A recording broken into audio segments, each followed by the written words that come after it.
There we go. Let's get started with this. So, hello. My name's Zoe Richards, and I am the creator of How to Make a Lemonade Life. Welcome along to find out a little bit more about how to make a lemonade life. I'm really pleased that you're here to watch this webinar. Hangouts are quite new to me. I understand there is a question bit and I might miss it. So I'll tell you what, if I miss the questions, I'm going to do a special extra Hangout where I'll then take the questions and answer them for you, because I don't want to miss the questions at all. But I'm also really quite conscious of this being quite new for me, using a Hangout. So let's get started. So, as I said, my name's Zoe Richards. I'm the creator of How to Make a Lemonade Life, and you're here probably because you've seen my video. So my video tells my story. Now, just in case you've not seen it, my video is actually something that was quite difficult for me to make. Let's lay the cards on the table, hey? This is a video that tells the story of me one night, about 7:30, 1 October, around about 17 years ago, sitting on the beach. Not on the sand, not on my bottom. I was sitting in my car. The beach near us, you could actually drive onto. This particular stretch of beach now, you can't drive onto. They've allowed grass to grow over it. But we've always been able to drive onto the beach somewhere around our 8 miles or so of beach that we've got here. And so there was me sitting on our sands, and I'm facing towards Ireland. And the plan that I'm going through in my head is, how far do I have to drive until the car gets stuck? And it's not that I wanted to reach Ireland. I've got nothing against the Irish. Anybody who's around listening to this who's Irish, I love you all. I've got Irish blood in me. More Scandinavian than Irish, but I've got Irish blood in me. So it wasn't that I didn't want to get to Ireland. It was that I was not wanting to get anywhere. I genuinely wanted the car to get stuck. Because I'd gone from being somebody in life to being nobody. And it was a really tough place to find myself in. And I've got a feeling that there's people out there, based on the responses I've had to the video that I've put out, there's people out there who know what I'm talking about when I say I went from somebody to nobody. You see, I was the youngest director in a university at the age of 29. I was Director of Staff Development, and I was somebody. I was known for my expertise in leadership development. I went around the country presenting on leadership development, and I was somebody. On top of that, I was somebody to my husband. I think that I was probably the first person in his life he loved openly so much. His family had never been one for saying, "I love you," and I come along and I'm going, "Hey, I love you." And I had to work on getting him to say it back. Those 3 words were the toughest 3 words you could imagine. So I was somebody in his life. And things changed there. I'll come back to that in a moment. And I was also somebody in my parents' life. I was my dad's little girl. I'm the youngest. Any of you who watch this who are the youngest, you'll get this, that when we're the youngest, we are somebody. In fact, more than that, we are the somebody. So I was my daddy's somebody, and I was the apple of my mum's eye. She always used to call me my little angel. It was a bit much when I heard her call my daughter my little angel one day. It's like, hey, excuse me, that's my role in the family. But at this particular point in my life, it changed for different reasons. My sister sadly was diagnosed with inoperable brain tumour, and my parents' reaction to that was to put all their focus and energies to her. And suddenly it would be, "Not now, Zoe." Something I'd heard when I was little and I would be getting in the way. "Not now, Zoe." And I went from being somebody to being nobody to them. They didn't mean it, but obviously when you're concerned that you're going to lose one of your children, you do want to focus differently than you might otherwise. Let's return to my husband. So that's 2 things we've got where I went from somebody to nobody. I didn't tell you actually why I went to nobody in my career.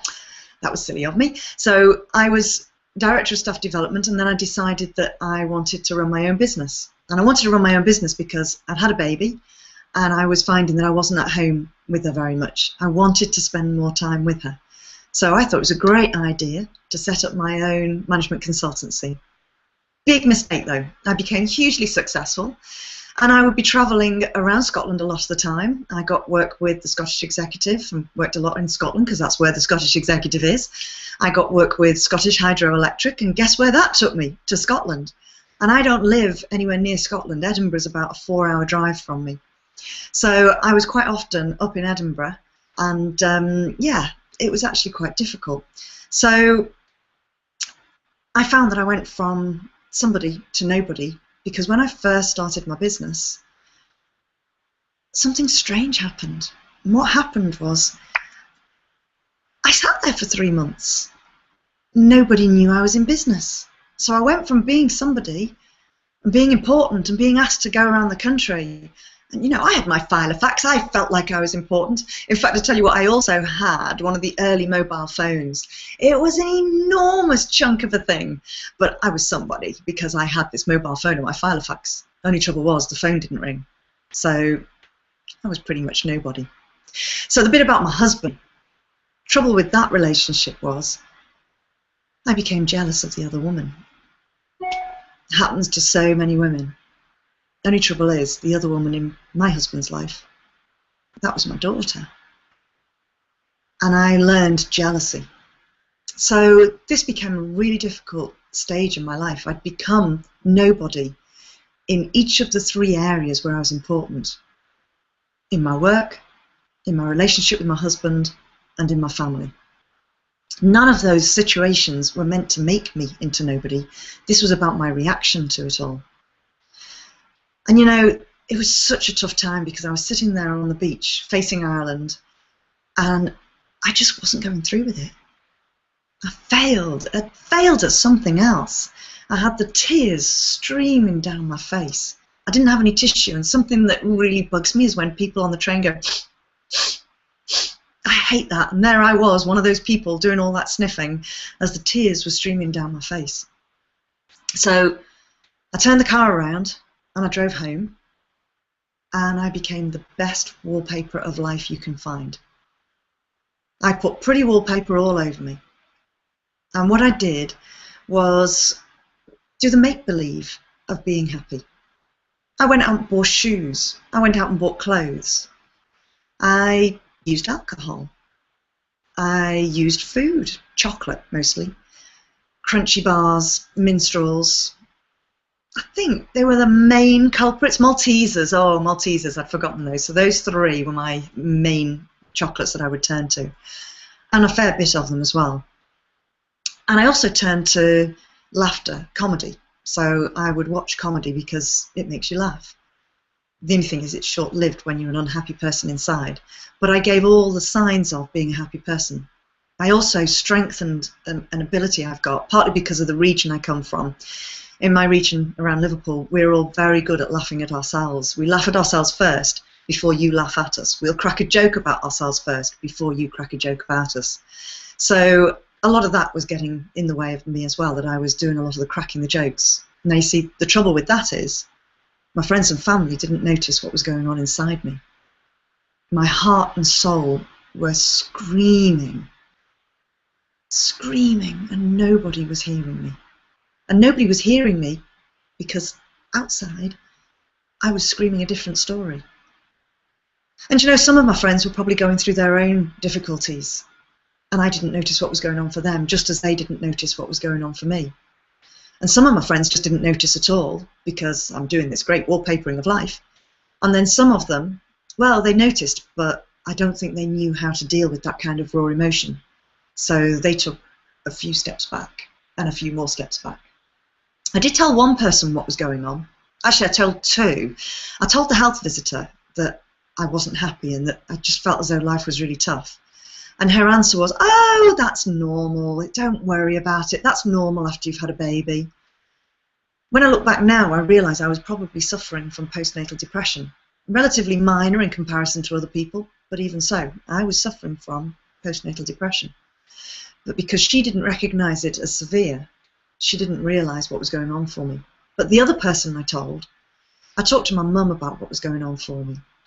Now, I bet your mum has said this to you at least once in your life. I told her everything that was going on, and her answer was, come on, chin up. followed by, you made your own bed, now lie in it. You made your own bed, now lie in it. I didn't want to lie in that bed. I didn't know what I wanted to do at all, but I knew that I was so unhappy. So I stuck that smile on my face, I wallpapered over all the cracks, and I got on with life. Inside, like I said before, my heart and soul screaming. And I just found it so tough. My husband and I went through some really bad times. I look back now and I have to put my hand up and say, yeah, anger's not the best way of dealing with these kind of problems.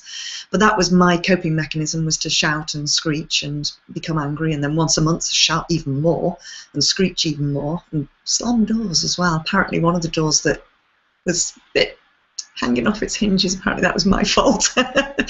So yeah, poor Rob, he did have an awful lot to put up with.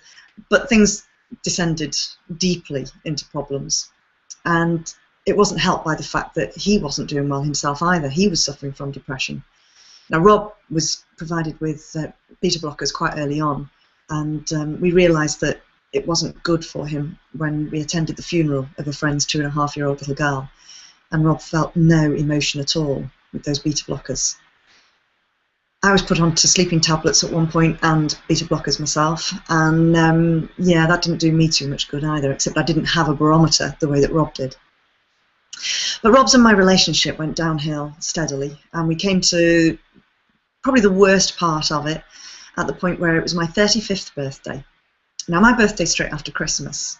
So, you know, straight after Christmas, a lot of people do forget your birthday. So 5th of January, if you want to remember it next year for me. So, yeah, 5th of January is a bad time. People don't remember birthdays, but you do kind of expect your husband to remember your birthday. So poor Rob has never lived this down. Comes to my birthday morning and he says, oh, you know, I haven't got you anything for your birthday. I've been too busy. You know, it's with Christmas and everything. It's been too busy and I haven't got you anything. I felt miserable about it, but I kind of gave him that excuse of, yeah, poor thing, he's been busy. I can understand him not being able to do everything. We had, as well as both of us working full time, we had a retail business. And of course, Christmas is when that's busiest as well. So we went through the day and it comes to the evening and he's arranged a table for us at a local restaurant with our daughter. We arrived at the local restaurant. She downs her orange juice in one go and promptly throws up all over the table just after we placed our order. So the restaurant boxed all our food up, and we went home and had the meal at home. And after we'd eaten, Rob said, oh, we're going to play Pass the Parcel now. And there's me going, oh, bless him. How sweet. He has bought me a present and he's just going to make it fun, so we're going to play Pass the Parcel. So we played Pass the Parcel. The music's playing, the parcel goes around me and our daughter, and it stops, and every now and again layer comes off, and then eventually it comes to the last layer of gift wrap, and the music stops on our daughter, and she took that last wrapper off and there was a present for her, and I'll always remember it was a little Polly Pocket house. So he'd not had time to buy me anything, but he had had time to buy our daughter, the other woman in my life. He'd had time to buy her something. So that was a tough day, and we stayed up until about 1 o'clock in the morning deciding that we were getting divorced. The only trouble was, remember I said before that I was travelling to Edinburgh a lot? I also had a contract down in Salisbury, so sometimes I was doing Edinburgh to Salisbury overnight. That was about 8 hours drive, 9 hours drive, a long drive anyway. So yeah, I was away from home a lot. So when we decided to get divorced after a few weeks, Rob did say to me, you understand that because you're away from home a lot, I'm going to fight you in court for our daughter. She's not going to live with you, she'll be with me. So I stayed in the marriage because I couldn't walk away from my daughter. Just like I couldn't take my own life because I couldn't leave her with the stigma that her mum had taken her own life. So I stayed in the marriage, and it was a few years of hell. That's where I discovered that when you're shouting, you can actually spit with anger. I don't know that I knew that I could be that kind of person.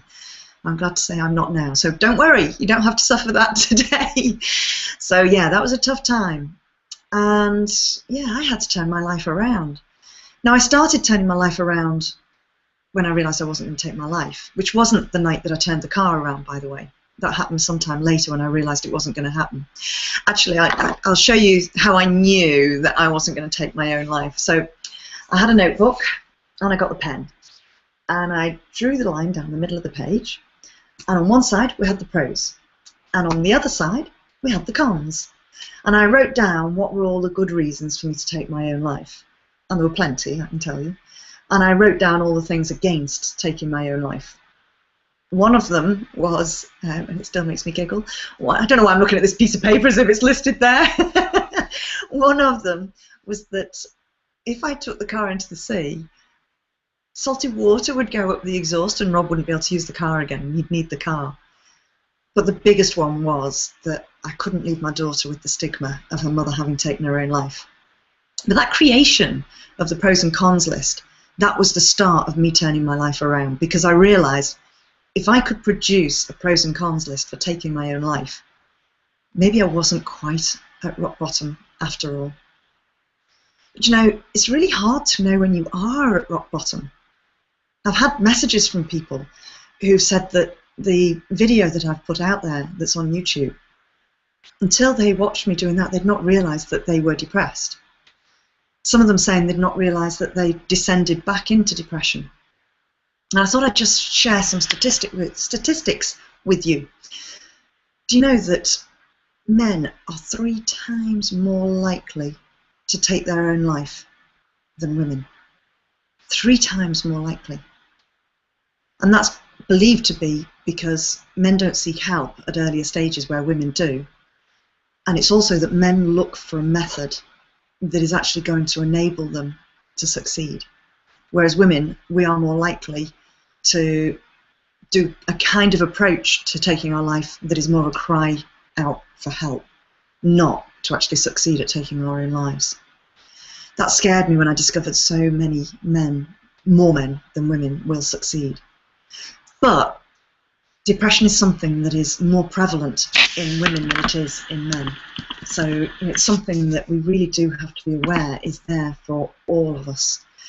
And the stuff that I want to just share with you, I need to just go to my notes on this because I can't remember all the bits of statistics on what happens.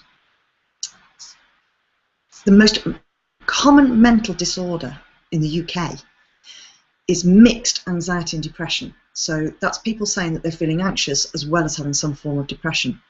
And there, at some point in our lives, we have a 1 in 5 chance of actually experiencing anxiety. To me, that's a huge chance. And depression affects 1 in 5 older people, but the thing that shocks the living daylights out of me, about 10% of children have a mental health problem. 10% of children. And women are more likely to have been treated for a mental health problem than men. Now, the thing that I think is really important here is for us to understand what depression is. You may be experiencing some form of depression now and not realizing that you are. So I just want to take you through some of the things that I experienced, but also these are the most common forms of depression or indicators of depression.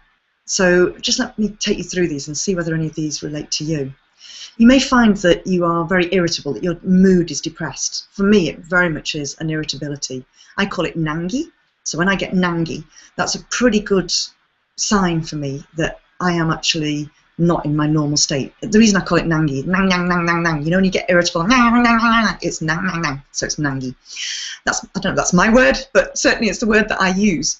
The things that we enjoy in life, they stop being a pleasure. We don't enjoy them anymore.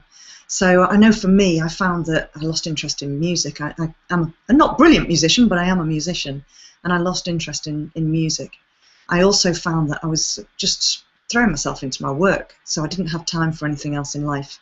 I played the piano, and if you're too busy, you can't play the piano. And the least that you play the piano, the worse that you become. Then you start playing it, and you're not very good at it, so you get fed up with it. So that was something. You also can find that you've got significant changes in appetite, that it's a significant increase in appetite or reduction in appetite. I yo-yo on this one. There are times when I'm feeling down or depressed where I can eat a lot, but there are also times when I just stop eating almost altogether. I do binge eat as well, by the way. Excuse me a second, the power lead is not plugged in. It helps to bring the power lead in, but then you've got to make sure you plug it in as well. So there we go. So yeah, so things that affect our appetite. Now, this is significant changes in appetite, not just one day you eat a lot and then the rest of the week you're absolutely fine. Sleep patterns as well. Now, I've got very poor sleep patterns at the moment, but I'm going through the menopause, so it's kind of to be expected that I have a poor sleep pattern right now. But these are abnormal changes in your sleep pattern. Maybe you're finding that you're getting too much sleep. You can't wake up in the morning. You've no energy when you do wake up. Or it's that you're getting too little sleep, and again, you've got no energy. And obviously, through having these abnormal sleep patterns, you're going to feel fatigued. You're not going to have the energy to do the things that you want to do. For me, there was also a huge sense of incompetence. I felt a fraud in everything I was doing. I felt completely worthless. And, you know, I've heard people say that they start getting a paranoia about people watching them, talking about them, people not liking them. Nobody likes me. Everything becomes an extreme, I find, as well. And anything to do with excessive guilt. Now, I'm not Catholic, but I'm from Catholic family. So my grandmother was Catholic, and she really carried a lot of Catholic guilt. And that was something that I know did affect her with depression.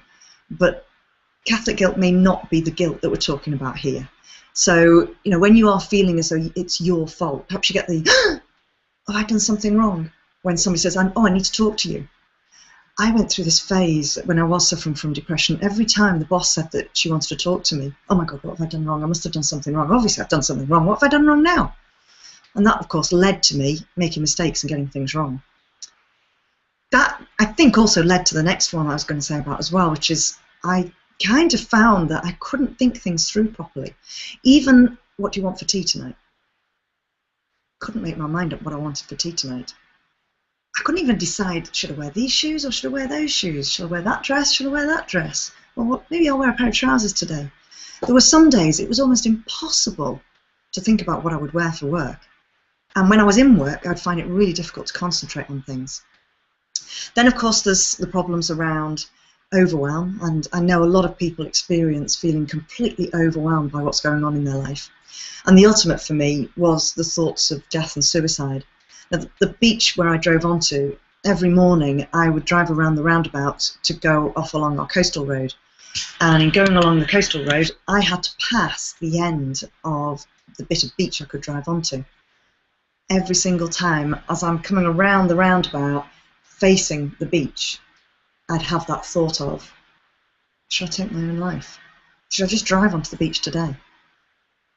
Which is not a good thought to have, but it is one of the signs of depression. So if you're experiencing any of those things, I hope that what I'm taking you through tonight, I've got 3 things for you. Sounds a little bit like the life of Brian, doesn't it? 3 things. What did the Romans ever do for us? They did 3 things. Well, what did Lemonade Life ever do for you? We're going to start with 3 things. And these 3 things I know can make a difference. Now, I'm not a clinician. If you are clinically depressed, this is not me saying come off your tablets. So please make sure that you do seek medical help if you're wanting to change the medication that you're on.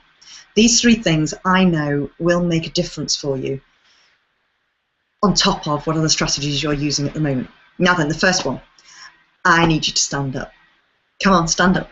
I know you're not standing up yet. Come on, stand up. You need to stand up for this one. I'm not standing up because you don't need to see my navel. So I am fully dressed below here, by the way, so you're not actually seeing my navel. But I'm not going to make it so that you see my face, see my body, but not my face as I tell you what to do. So I'm going to try and demonstrate it here. Let's just bring this down a bit and you perhaps be able to see a little bit better.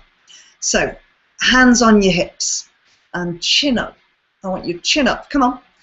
I know you're not standing up. Come on, stand yourselves up and hands on your hips and chin up. Now, when you do this, I want you to just breathe normally, keep your chin up, and I'm going to explain to you why this is something that's important to do. There is actually a scientific reason behind this. This is not just woo-woo. In fact, I'm one of those people who, I'm always saying to people, I'm not woo-woo, but I do things that kind of skirt the edges of woo-woo. But this is not woo-woo. I'm very logical, systematic, structured in the way that I do things. But I also look for what could be the scientific reason behind things like this. And this is called the Wonder Woman pose. Now, if any of you ever watched TED Talks, I've been using the Wonder Woman pose for a long time and didn't know the science behind it. And then I came by the TED Talk by Dr. Amy Cruddy. So you've got to watch it. She's the one who illustrates the science behind doing the Wonder Woman pose. Now, when you think about it, your mum, when you were little, your mum would say to you, come on now, chin up, chin up. Now, the reason why hands on the hips and chin up works is because it releases hormones. Everything we do all the time with our body, we are releasing hormones. So when you're fed up and depressed, you tend to slouch. You'll sit slouched at the desk. You'll sit slouched in the chair. You'll walk around slouched with your head down, your shoulders down. Everything we do when we feel fed up, we slouch. Now, the reason this matters is because your body releases the hormone cortisol. And cortisol is a natural depressant. It depresses your mood. Now, the odd occasion, this actually can be quite handy. We sometimes do need a balance of our mood, and we need it to just be depressed a little bit from an overexcitable mood. It goes back to the fight and flight syndrome. So if you got very, very excitable when you were fighting somebody, you might not be able to control what you were doing. So you perhaps have to just bring yourself down a touch. If you were fleeing, you would have to not be somebody who's excitable, so you'd have to bring yourself down so you could hide somewhere and release the hormone that depresses you a bit so that you're not so excitable. Right, so that's cortisol. It's got a real job to do, but what we've done with our bodies is we've slouched too much and we are releasing too much cortisol. So doing the Wonder Woman pose with your hands on your hips and your chin up means that you can actually now do something different. You can release two other hormones. You can release estrogen and progesterone. Now, estrogen is a hormone that enables positive thoughts, positive feelings. So that's useful to us. But more importantly, the progesterone, this has a really important job. It has an antidepressant in it. So if you are feeling low at the moment, if life is just feeling too tough, oh, by the way, you're still standing up. You've probably done 2 minutes. You can sit down. Sorry about that. So if you do this pose for 2 minutes a day, you actually can change how you feel. Honestly, you can change how you feel. And I used this to help myself feel better. Now, this is used a lot apparently by bodyguards who, when they're wanting to make sure that they're releasing the right kind of hormones, they will stand in this kind of position or with their hands down straight and their chin up, their shoulders back. Anybody who is a bouncer at the door of a club will do the same kind of thing. Now, Dr. Amy Cruddy, when she did her research, she did it with interview candidates. And she had a look to see what happens, how much more likely are you to present a good opinion, a good impression of yourself when you are going for an interview. So they got a group of people who were being interviewed for jobs. They had a control group. They said nothing to them at all, and they just left them to do things as they would normally do. Then they took the other group, and they told them to do the Wonder Woman pose for 2 minutes before they went in for their interview. And everybody that they told to do that was offered jobs, whereas out of the other group, not everybody was offered jobs. So they're able to prove that your mood is different when you go in for interviews with your hands on your hips and your chin up. So as I say, that's a really useful TED Talk to watch by Dr. Amy Cruddy. So that's the Wonder Woman pose. Now that changes how we feel. And okay, you're going to feel a little bit of a nutcase, I appreciate that, but you don't have to have anybody else watching. If you do want to make a public statement about it, use the hashtag Lemonade Life, and put it onto Twitter with your picture, or put it onto Instagram, a picture of you doing the Wonder Woman pose with your chin up and your hands on your hips. And let's have some hashtagging of hashtag Lemonade Life. And I want to see some of you doing it. We don't want to go as far as doing the ice bucket challenge, by the way. So just do the hands on the hips Wonder Woman pose. Right, so that's the first of the tips. Now the second one is the act as if game. Now, for this one, you need a goal. So it doesn't matter what your goal is. It could be a goal in life. It could be a goal in your business. It could be a goal that encompasses both. What I want you to do is just come up with what's a goal. Here's one for you. Your goal could be that you're going to act as if you're somebody who regularly does the Wonder Woman pose. Because if we do it regularly, we create a habit. So your goal is that you're going to act as if you are somebody who does the Wonder Woman pose every day, for 2 minutes every day. by the way, you can do it, whether you're doing that as your goal or not. I want you to do it today, that's Thursday, tomorrow, Friday, Saturday and Sunday. 4 days of doing the Wonder Woman pose, okay? So, but for now, you're going to act as if you're somebody who does that regularly. And because you act as if, you will start doing actions to do with it. My goal at the moment is that I've got an event on in October the 18th and 19th, and it's a Lemonade Life event. I'll tell you more about that later because I am so excited about it. I just can't wait to be in the room with 100 people in front of me, and that's my bit where I'm acting as if. Because I am a bit scared. I've put events on before, but they've usually been for other people or with other people. This is my first one of me doing it on my own. So, 100 people in the room. Now, I'm acting as if I have 100 people in the room. And this is really important because the person who's in here saying, I don't think I'll get 100 people in the room, takes different actions to the person who's in here saying, I've got 100 people in the room, and these 100 people need this to be a fabulous event. So all my actions become the actions of somebody who has 100 people in the room. Another example, I use this act as if all the time when I want to lose weight. So if you're somebody who wants to lose weight, even if it's just a few pounds, then you will find this a really, really useful way of doing things. What I want you to do, if you are somebody who wants to lose weight, you know already what you weigh. If you don't, it actually doesn't matter what you weigh today. Because what you're going to do instead, you're going to decide what weight you do want to be. So when I last decided I was going to lose weight, I put lots of weight on at the start of the menopause. I put about 3 stone on. I'm trying to think what that would be. So 14, 28, 32.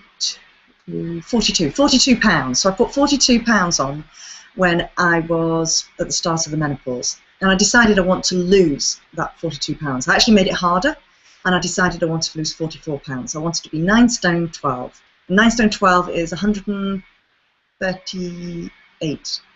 No, I've got my sums wrong there then, haven't I? 140 is 10 stone, and then add on doesn't matter. You can do the sums yourself. Anyway, so I wanted to lose 3 stone 2 pounds. So 3 stone 2 pounds is 44 pounds. So that was my goal, to lose 44 pounds. Now, when we usually start to lose weight, we'll tell ourselves we want to lose those 44 pounds. And we concentrate on what we want to lose, what we want to take off. Now, the act as if game works completely differently, because the act as if game, I'll admit I got some looks as though I'm a nutcase. You act as if you are the weight that you want to be. So I started telling people I'm 9 stone 12. You can see why I would get some funny looks at times when I was 13 stone. Now I'm not quite there. I've got 4 pounds left to lose. So I'm telling you, I'm 9 stone 12. You'd probably believe me now though, because I do look so close to 9 stone 12. But yeah, when I was 13 stone, I was telling people I was 9 stone 12. Now, this is important because when you believe that you are the weight that is your goal weight, you start to take actions that relate to your goal weight. So somebody who's 9 stone 12 takes completely different actions to somebody who's 13 stone. The 13 stone woman, when there's a pizza put down in front of her, eats as many slices as she wants. The 9 stone 12 woman says, well, I've had 3 slices and I am actually starting to get a bit full now. Do I need any more? I'll tell you, actually, the answer is yes, I'll have 1 more slice. The 9 stone 12 woman is offered a cake and she says, no, do you know what, I'm all right, or yeah, but can I have half that? When the 9 stone 12 woman is offered a second helping, she checks in with whether or not she needs a second helping. The 9 stone 12 woman, when she's about to get into the lift to go up 3 floors, stops herself and says, do you know what, I'll walk up the stairs. The 9 stone 12 woman, when she goes out for a walk, goes for a brisk walk and marches along. The woman who's 3 stone heavier than that, she just goes out for a little stroll and barely moves along at all. So by acting as if you are that weight today, you change everything. And here I am testament to that working. Act as if I'm 9 stone 12, worked for me. 138 pounds, nearly. I've got 4 more pounds to lose, and I will be doing it. Just not next week, as I'm off on my vacation. So that's the act as if game. So with your goal, whatever your goal is, Be careful about how you define it. Make sure you are really, really clear on what that goal is, because you could find that you manifest things too accurately. Another example of something I've done in my life, I manifested the car that I wanted. I had a dream car that I'd been eyeing up since that car came on the market. And I would go everywhere and I'd point and say, that's my car, that is. To the point where at first my husband was irritated, and eventually we'd go past cars and he'd go, that's your car, that is. And then I'd say, no, that's the wrong colour, love. That one's my car. So I just said it all the time. And eventually I said it to a friend and I said, I noticed you've got a new car on your drive. That's my car, that is. She said, oh, do you want a Range Rover Evoque? I said, oh, yeah, it's my dream to drive a Range Rover Evoque. Notice that. It's my dream to drive a Range Rover Evoque.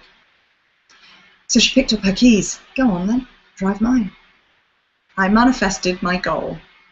I wasn't careful enough in how I was acting as if. I was acting as if I was driving a Range Rover Evoque. I needed to act as if I own a Range Rover Evoque. So when I drove home from hers in my Vauxhall Corsa, if you don't know what a Vauxhall Corsa is, it's a little tiny car, as opposed to the Range Rover Evoque, which is quite a nice big car.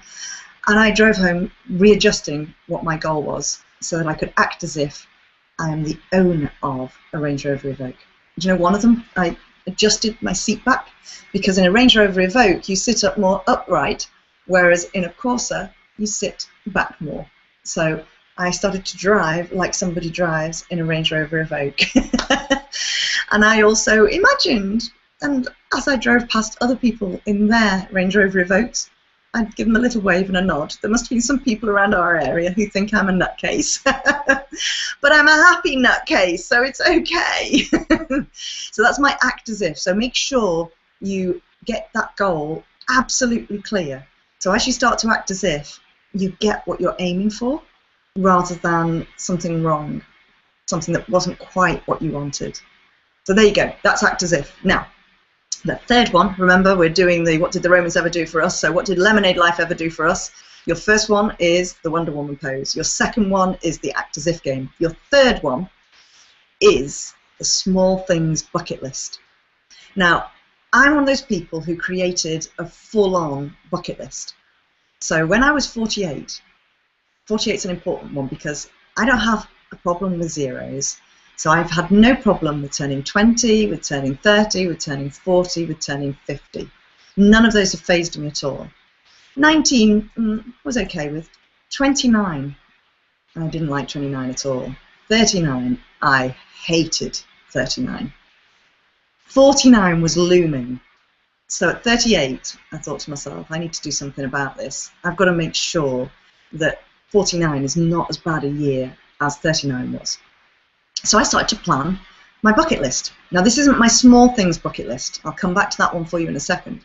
This is a proper full-on bucket list. And I added all kinds to it.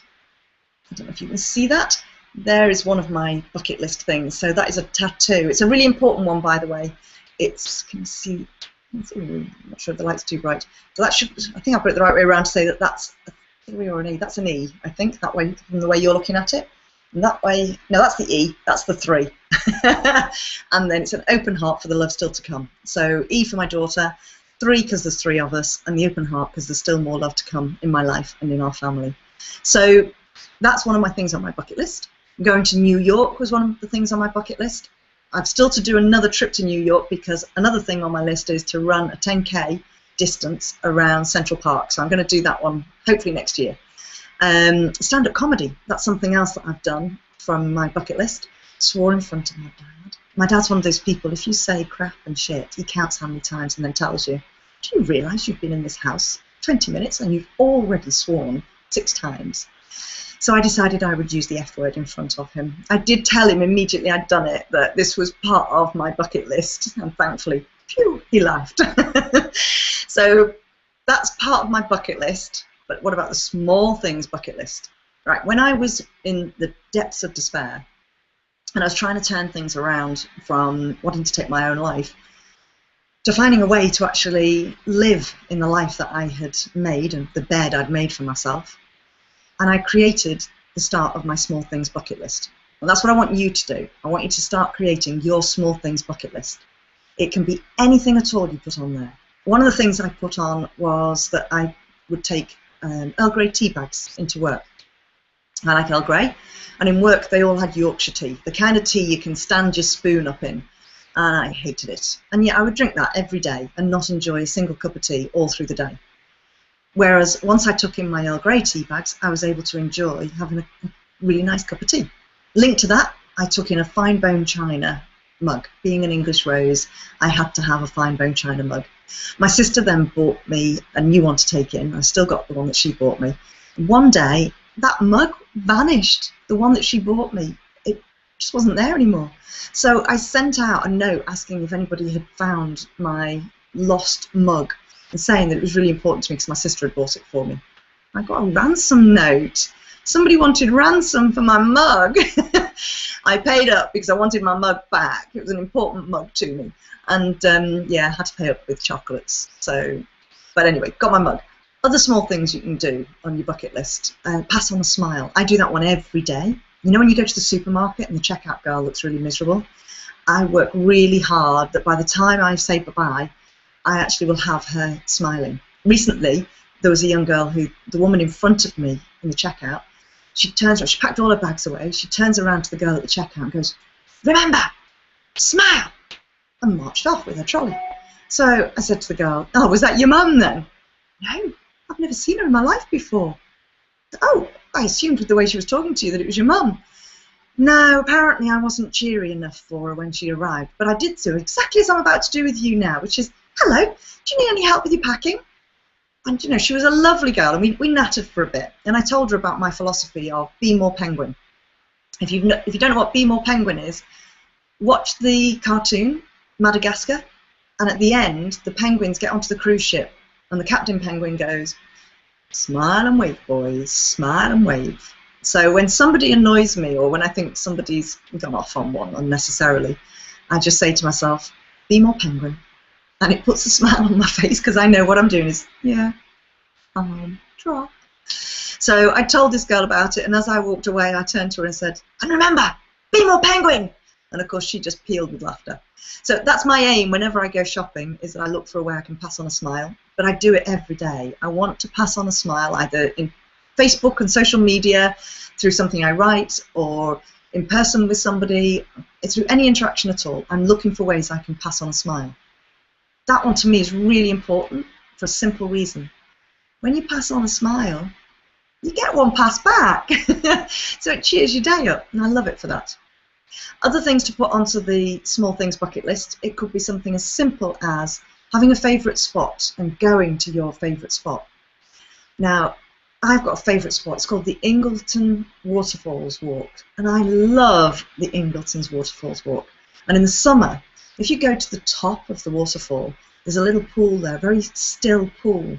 In the summer, if you take your shoes and socks off, just dangling your feet, oh, I can feel it now. I just love doing that. And, you know, the water's too cold and it kind of makes you go, oh, but then you leave your feet in for a bit. Oh, the tingling sensation, it's gorgeous. I love doing that. And I never remember to take a towel, so then you've got to take your feet out of the water, and the way that the sun warms your feet up and dries you as well, I love that too.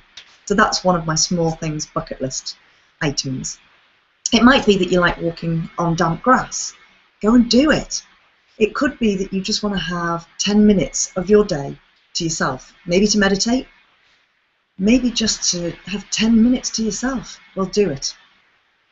Maybe it's about the fact that you love drawing a bath, but you buy the cheap bubble bath all the time. Go and buy yourself some really nice bubble bath. So once a week, you can do a really nice, relaxed bubble bath with a beautiful smell and all that kind of thing. But the thing with the small things bucket list, it is exactly that. It's small things. What small things can you do that are going to actually make a big difference for you? So get started on your small things bucket list. Over the next few days, I want you to write 5 things. That's 5 things that you're going to put onto your small things bucket list. We've got numbers here, haven't we? We've got 3 things: Wonder Woman pose, act as if, and the small things bucket list. Then we've got 4. We've got 4 days that you're doing the Wonder Woman pose, and now we've got 5 things that you're going to put down on your small things bucket list. So I want you to just put 5 things down to get you started. And as time goes by, you'll probably start adding more things to your small things bucket list. These are the things that are just going to bring you small pleasures.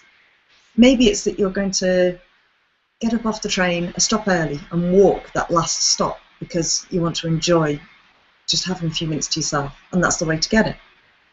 Maybe it's that you're going to stop by the coffee shop on the way into work and buy yourself a nice coffee rather than putting up with that awful instant stuff that's in the office.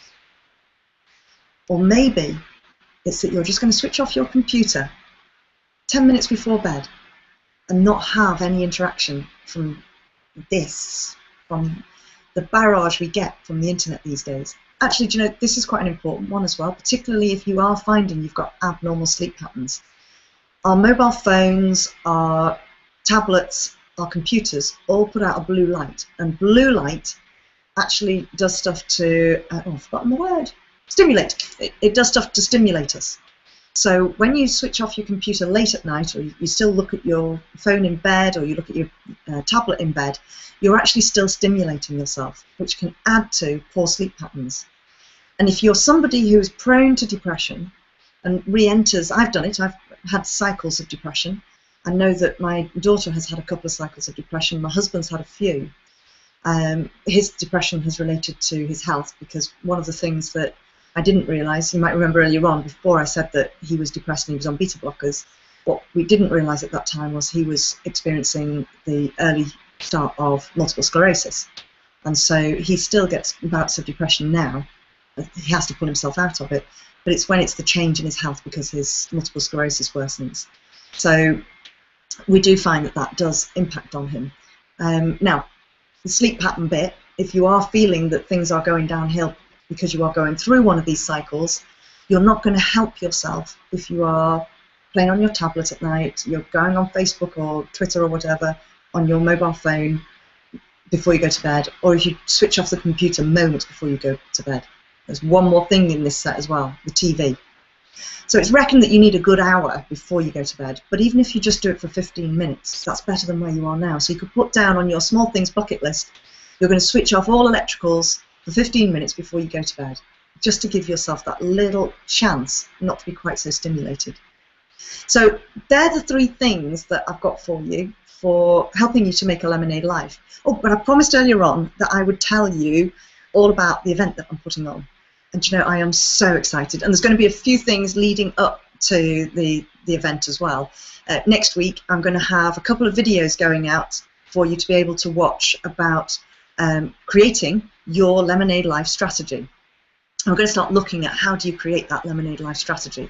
Also, remember before that I said that if you've asked questions, because I'm new to Hangout and I can't find how to make sure I get your questions as we're going live, I will also do a Hangout that is just about frequently asked questions on making a lemonade life, and I'll answer any frequently asked questions about the event as well. But let me tell you about the event for now. Now, I know that this is something that is going to transform lives. How do I know? Because it's everything that I did to transform my life. This is stuff that is going to make a huge difference. This is a 2-day event. Oh, here we go with more numbers. We've had 3, 4, 5, now we're going down to 2. So it's a 2-day event. And this 2-day event is on the 18th and 19th of October this year, and it's in Liverpool in the UK. We've got a great airport locally for European travel, and not too far away, about an hour away by train, we've got another airport for international travel, so no excuses. You can get to Liverpool really easily. And the rest of the UK, we've got great train links. We're only less than that, I think it is now, about 2 hours, 20 minutes away from London. So it's worth it. And this city, this is the best city you can come across. For me, Liverpool and New York, we're like that. We're the best cities in the world, those that I've been to visit. I just love this city. I love the community that is part of Liverpool. I love our history. I love our culture. And as part of the event, because I know that we've got such great comedy in our culture of Liverpool, we are actually going to have a comedian come on and give you a little taste of what Liverpool humour is all about. But that's not what the event is about. What the event is about is how you make your lemonade life. So let me tell you a little bit about this event. So 2-day event, and over the 2 days, you will be challenged in your thinking. There's no doubts about it. You will be challenged in your thinking. Some of your actions you're going to be questioning, and a lot of your habits you're going to be asking yourself about why you're doing what you're doing. And the point about this is that we want to work on eradicating your self-limiting beliefs for good. Not just for the 2 days, that's not enough. This is about creating new ways of being so that you can deal with your self-limiting beliefs for good. And I'm going to give you tools throughout the 2 days that you can take away with you and carry on working with so you can continue to make a difference in your life. You're also going to discover, or maybe you'll be reminded of, some of the tools that can enable you to make changes in your life now, but in an effective way.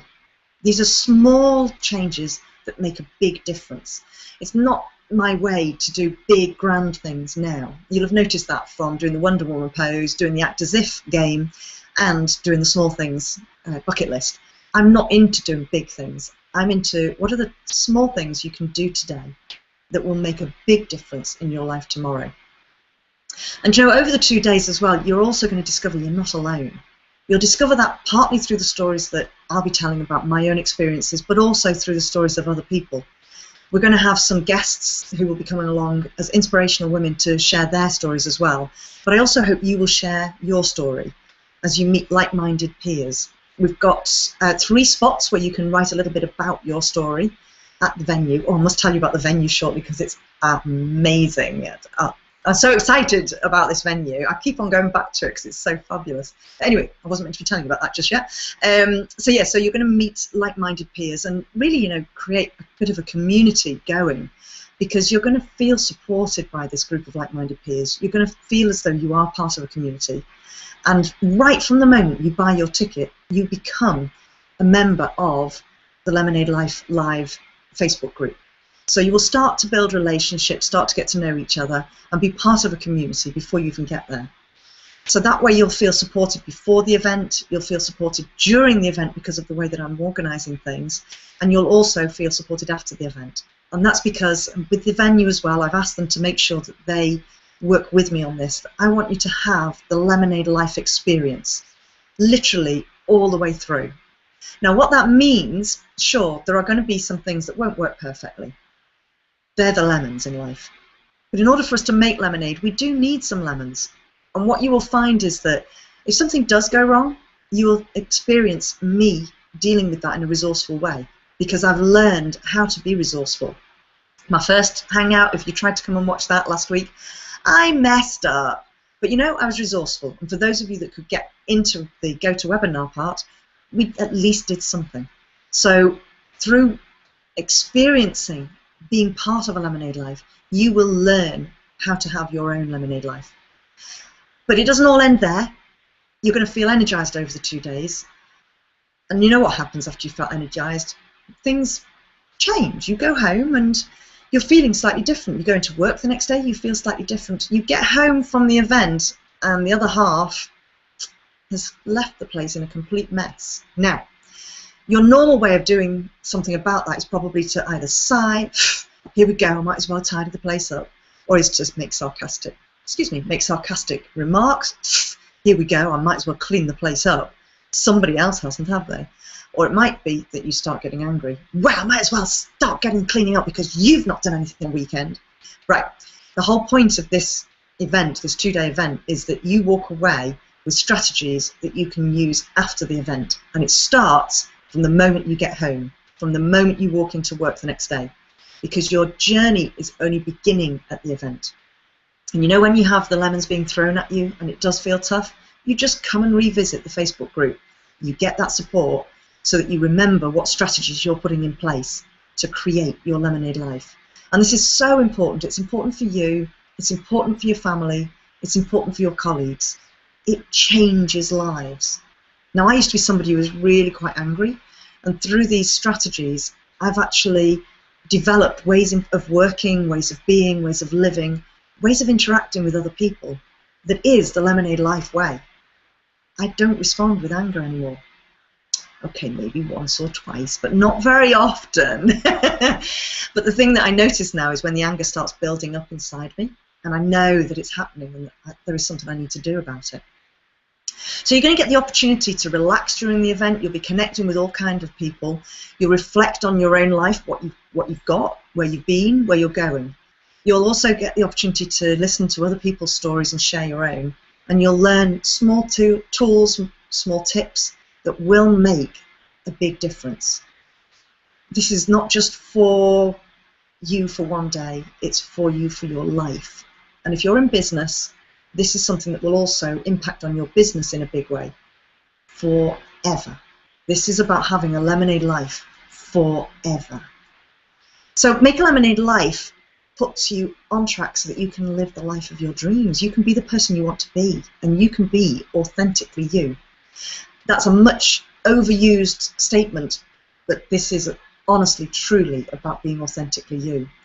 I know I'm now authentically me, and I am happy, I am healthy, I am fit. At 52, I can say I'm the happiest, healthiest, and fittest I have ever been.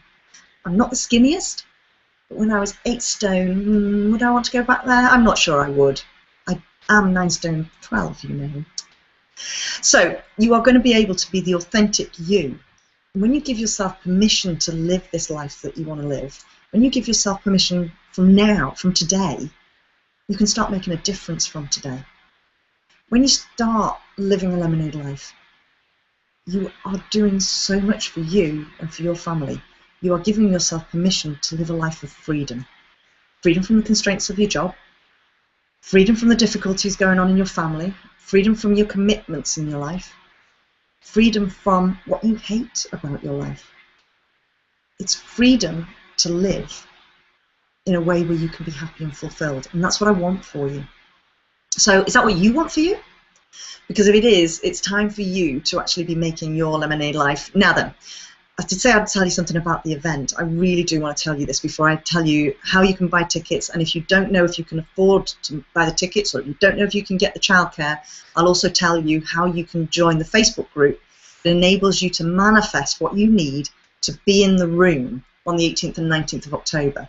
Because I know that for some of you it's going to be difficult, but I also know, because I'm a good manifester, I know that you can do it. You can be there if you want to be. But let me tell you about the venue. The venue is in Liverpool, and it's called 30 James Street.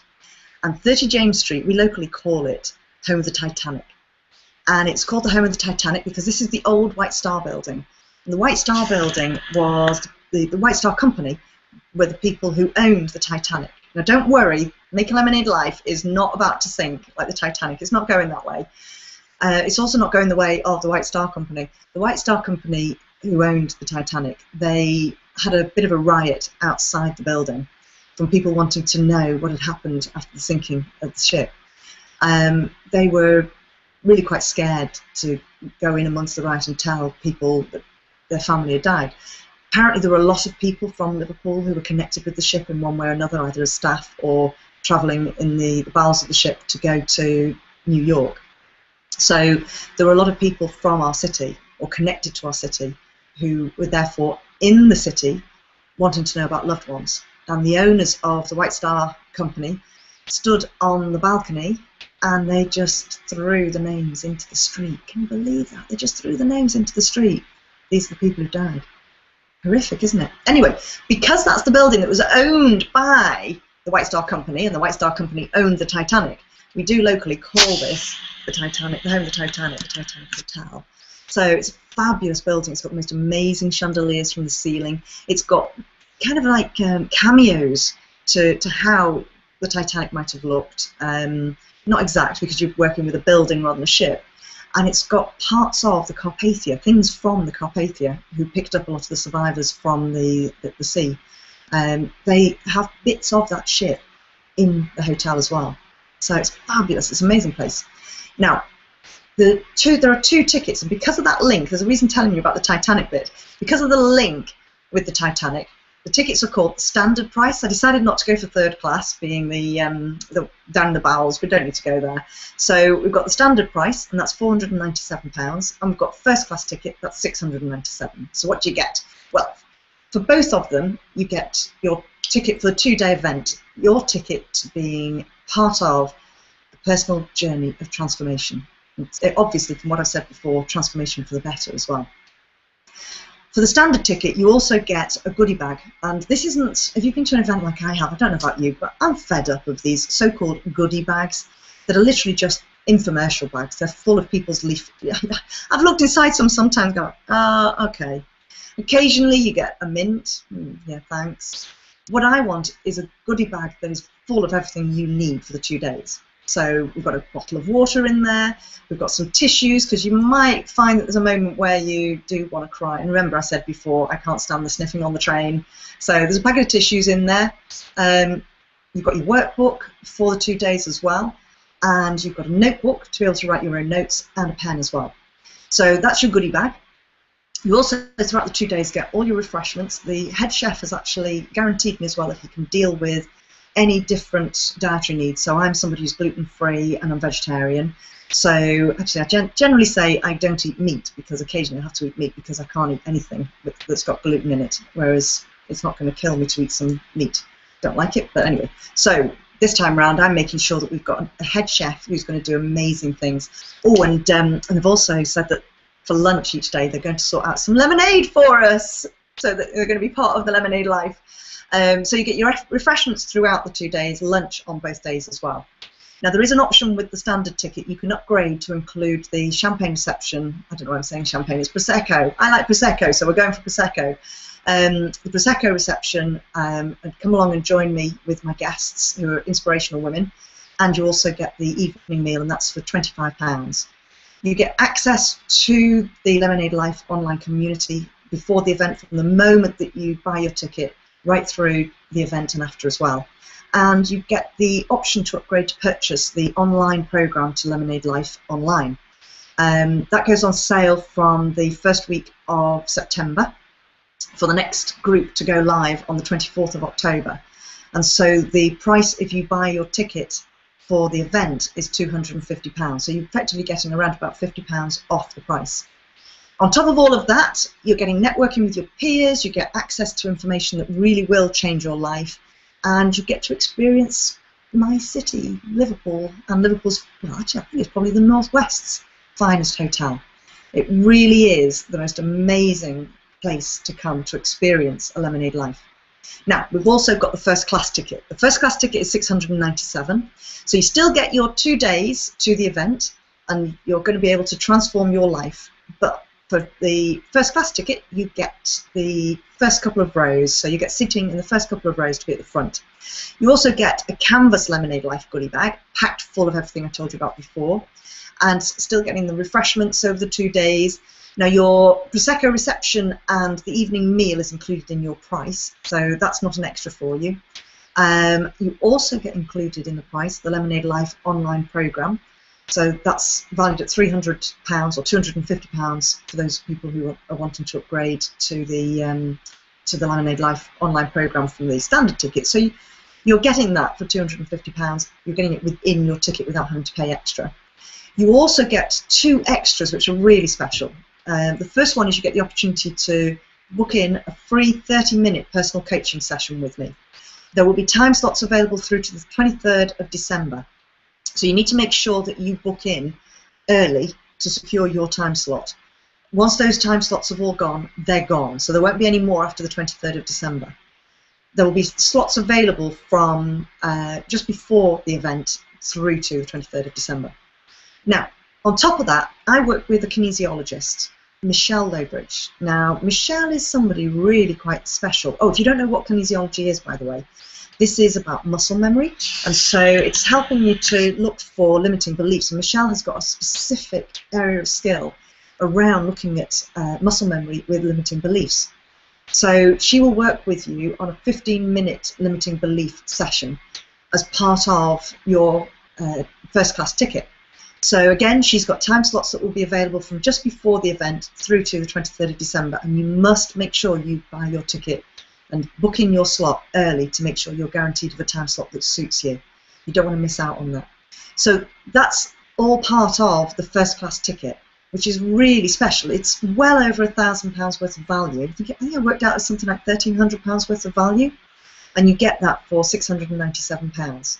So that's the tickets for Make a Lemonade Life, the Challenge and Change event. And you know, I just can't wait to put this event on. Everyone who's involved with it is just helping so much to make sure that you get the Lemonade Life experience. Oh, I did say I would tell you about how you can buy the tickets and how you can join the manifesting group. Now, if you want to join the manifesting group, if you go and do the search in Facebook, it's Manifest Your Make a Lemonade Life, Manifesting Your Lemonade Life. I will send out an email with that in, hey, to make sure you've got the exact link. And the other thing is that you can buy a ticket now. So the ticket is available on lemonadelifelive.com/tickets. That's 3 W's, lemonadelifelive.com/tickets. And if you buy now, you'll be one of the first in with a chance to book your time slot with me or your time slot with Michelle, so that you can get both of those booked up very quickly to be able to make sure that you get in there. Also, if you book sooner rather than later, you could be one of the people who gets to stay at 30 James Street. They've got a limited number of bedrooms available, but they have got bedrooms available. Now, this hotel has to be the highest class hotel I've ever seen. Even their presidential suite is only £500, and you could sleep about 6 to 8 people in that room. So a group of you could get together and book the presidential suite, and it's amazing. It's got 2 little bits in the turret. So one turret has got the bath in it, which is a phenomenal bath, and in the other turret it's got like a seating area, but it's hard to describe. You need to make sure you book the room. It's got a champagne bucket thing in the middle as well, and there's a space to sit, so a seating area like a suite kind of thing, and there's also a dining table to sit around if you want to do some of your work on your Lemonade Life stuff, and these sumptuous beds. And even the rooms, the standard rooms, if you want to bring the family with you, you can fit the family in. And some of the rooms are so cheap. So honestly, you've got to make sure you book early so you get one of those rooms. I will support you on getting booked in for hotels. I can support you on making sure you get your flights organised to come to the right airports, and how you get from the airports and all that kind of stuff, because we want you to have a Lemonade Life experience. And to make sure that happens, we're going to have Lemonade Life buddies all over the place. If you're somebody who knows that you love the idea of this and you want to tell all your friends about it, you can actually earn the price of your ticket by becoming an affiliate as well, which would be amazing. So let me know if you do want to become an affiliate. So that's the event. I know you're going to have an amazing time. But in the meantime, make sure that you remember your 3 things to do. So what are the 3 things? We've got the Wonder Woman pose. So you've got to stand up, hands on your hips, chin up. We've then got the act as if. So you're going to create your goal and act as if you are that now. And you are going to do your small things bucket list. And we're going to get 5 things on your small things bucket list. So that's the things you're going to work on. And then next week, watch out for the 2 videos that are on the Lemonade Life strategy. And I'll have the hangout on frequently asked questions about how to make a Lemonade Life, and the frequently asked questions for the event as well. So thank you so much for joining me. I've really enjoyed this session. I hope you've enjoyed it too. And I look forward to seeing you very soon. And I really hope I'm going to be seeing you at Make a Lemonade Life, the Challenge and Change event, 18th and 19th of October in Liverpool. I really hope I'm going to see you there. Thanks very much, and bye-bye for now.